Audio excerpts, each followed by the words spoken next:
Bismillahirrahmanirrahim. Assalamualaikum warahmatullahi wabarakatuh. Apa kabar teman-teman?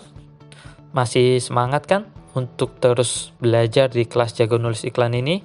Ya, saya harap sih teman-teman masih tetap semangat untuk terus belajar dan belajar dan belajar. Nah, akhirnya kita sudah sampai di modul kelima. Itu berarti teman-teman sudah melewati proses belajar tentang pra penulisan sebelum menulis iklan. Yang kemarin sudah dijabarkan dari modul 1 sampai 4. Dan mulai modul 5 ini kita akan masuk ke dalam proses penulisan naskah iklan. Dan di modul kelima ini kita akan belajar tentang anatomi copywriting. Nah, kenapa anatomi copywriting ini perlu kita pelajari? Jadi begini ya, saya tahu kok rasanya bagaimana kesulitan teman-teman ketika akan membuat copywriting. Teman-teman pasti bingung ya, bagaimana sih memulainya untuk membuat copywriting ini? Apa sih yang harus ditulis dulu? Atau bagaimana sih cara penulisannya? Nah, itu mungkin yang menjadi kendala teman-teman saat menulis iklan. Dan kendala itu dulu juga saya alami itu. Nah, saking bingungnya saat itu, sampai-sampai bingung kita harus mau mulai dari mana. Akhirnya yang ditulis sih naskahnya standar saja. Misalnya ya seperti contoh yang di materi sebelumnya. Salah satunya tentang misal seperti ini. Yuk open di order yang minat japri dong atau gimana ya, intinya seperti itulah yang akan ditulis. Artinya standar, hanya berisi penawaran dan ajakan untuk segera memesan produk yang kita jual. Nah, kadang kalau ingin hal yang berbeda dan dari yang lain, kita coba belajar untuk menulis naskah iklan itu sendiri. Tapi kenyataannya malah hasilnya sudah ditulis sedikit kemudian dihapus. Tulis lagi, hapus lagi. Tulis lagi, hapus lagi. Begitu terus. Dan akhirnya ujung-ujungnya naskah iklan itu nggak jadi. Bahkan kalau ada naskah iklan yang mirip dengan produk kita kopas saja dengan produk tersebut. Tinggal kita ganti produknya, diganti dengan produk kita. Nah, ada yang begitu kan? Dan hasil akhirnya kita sudah sama-sama tahu gitu. Kalau memang menulis iklan secara asal, nanti hasilnya pasti akan sepi respon. Mungkin ada yang tanya, ya cuma sekedar tanya, nggak ada yang lanjut ke proses transaksi. Nah, agar iklan kita tidak sepi respon dan yang tanya tidak hanya sekedar tanya, tapi lanjut ke proses selanjutnya, maka teman-teman perlu memahami anatomi copywriting ini. Apa saja sih anatomi copywriting itu? Ya. Anatomi copywriting itu terdiri dari 7 unsur. Ketujuh unsur itu pertama adalah headline, kedua penawaran, 3 alasan, 4 bonus, 5 testimoni, 6 garansi, dan 7 call to action. Nah, biar gampang, saya bagi 7 unsur tersebut menjadi 3 bagian ya. Bagian itu adalah headline, itu saya anggap sebagai kepala. Kemudian bagian penawaran, unsur alasan, bonus, testimoni, garansi, itu saya sebut sebagai body copy atau body copywriting. Dan bagian terakhir itu yang adalah unsur call to action. Saya nyebutnya sebagai bagian kaki dari copywriting. Nah, ketujuh anatomi copywriting itu adalah pola sederhana dari copywriting yang akan kita buat. Iklan secanggih apapun, keren apapun, kalau kita bedah, ujung-ujungnya ya ada unsur-unsur tersebut. Bisa dibilang ini adalah polanya untuk copywriting. Nah, biar lebih jelas, kita bahas satu-satu ya. Pertama adalah headline. Headline ini bisa dibilang judulnya dari iklan yang akan kita buat. Karena ini adalah judul dari iklan yang akan kita buat, maka headline ini harus dibuat semenarik mungkin agar target market atau calon pembeli kita mau membaca iklan yang kita buat. Kalau headline ini tidak menarik, jangan harap promosi Anda akan dibaca. Makanya 3 detik pertama ketika calon pembeli melihat iklan kita, maka 3 detik itulah yang menentukan segalanya. Dia akan memutuskan apa akan mau terus membaca iklan kita atau mengabaikannya. Kalau diabaikan, sudah tentu teman-teman sudah tahu apa hasilnya kan?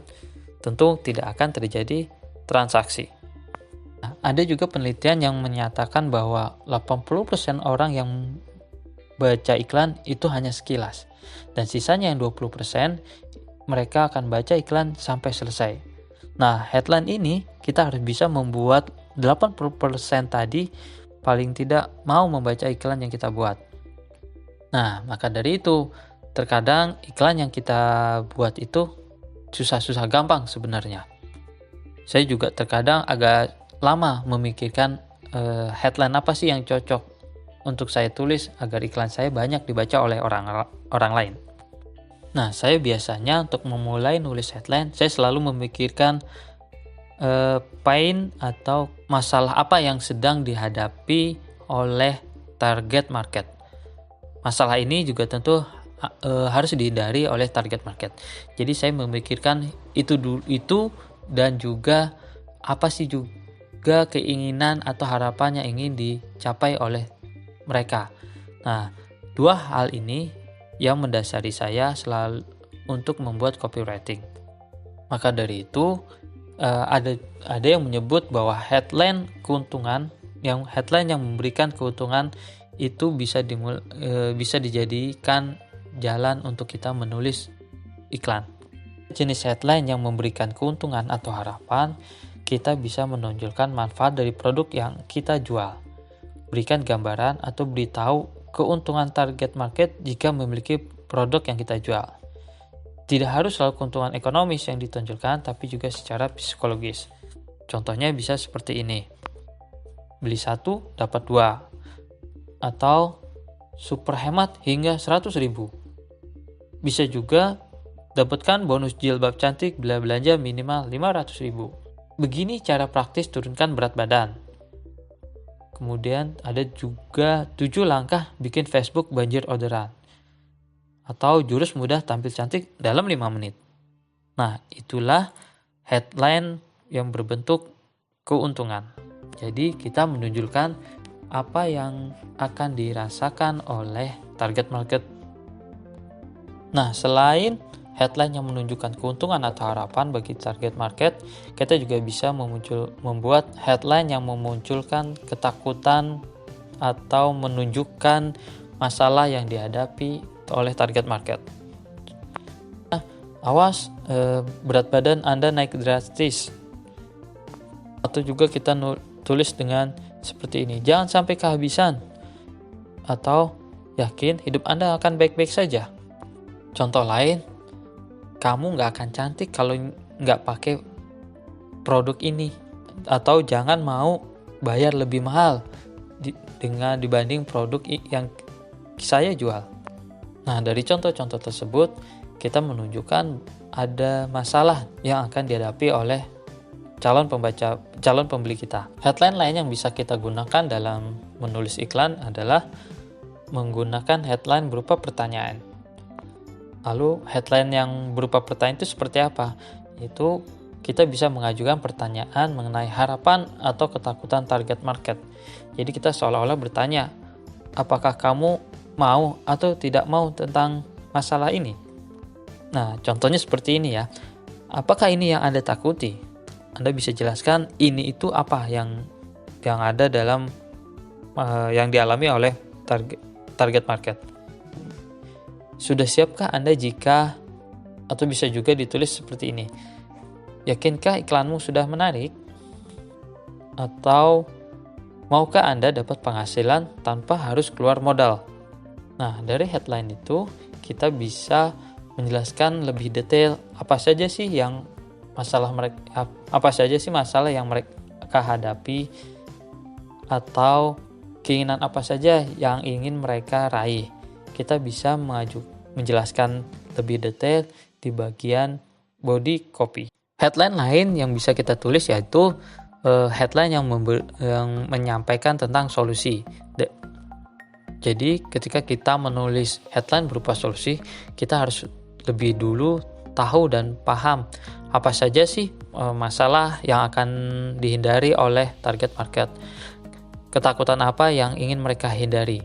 Nah, hal-hal tersebut harus kita tahu lebih dulu sebelum kita menulis headline berupa solusi. Jadi pas mereka tahu atau mereka baca iklan kita, mereka akan tahu, oh ternyata masalah saya solusinya ini loh. Nah, kalau sudah begitu, pasti mereka akan baca lebih panjang hingga tuntas iklan yang kita baca, iklan yang kita buat. Nah, contoh iklan berupa solusi diantaranya seperti ini. Turun berat badan hingga 10 kilo dalam 1 bulan. Tampil cantik hanya dalam 5 menit. Bisa juga dengan contoh ini. Buat anak kreatif dengan teknik membaca. Hasilkan 10 juta per bulan dari Facebook hanya dari rumah. Nah, itulah beberapa jenis headline yang bisa Anda pakai untuk mempromosikan produk yang Anda jual. Nah, headline-headline tersebut berpatokan pada harapan, ketakutan target market, serta manfaat dari produk yang kita jual. Jadi, teman-teman nggak perlu bingung lagi bagaimana harus memulai nulis iklan berdasarkan harapan atau ketakutan target market serta manfaat produk yang kita bahas di modul sebelumnya. Dengan begitu, modul sebelumnya dengan modul ini sangat berkaitan dan masih terus beruntut. Nah, oke. Paham kan sampai sini? Saya akan lanjutkan pembahasan modul kelima tentang anatomi copywriting di voice selanjutnya ya.